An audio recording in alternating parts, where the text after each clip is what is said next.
In the States, we have American Copper Buildings. Now, it holds restaurants, gyms, and I've heard even a swimming pool on the bottom floor. Now, because of the high slip resistances that are involved, they've gone with the type AAF, as you can see on the right hand side. So it's a normal beam to beam connection, but we've gone for the type AAFs because of the slip loads that are involved along the length of the beam. Just to show you how that adjustable AAF works, you'll see this image when I start it, and it's connected to a rather thick flange, and you'll see how it self-adjusts to suit different thicknesses and different types of flange. So here you can see it on a relatively thick flange.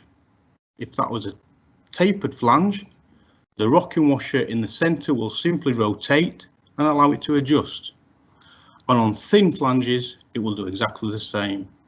That unique little rocking washer inside the fixing will allow it to rotate to suit a range of different flange thicknesses. For example, on the M20, that will self-adjust from 6 to 40 mil.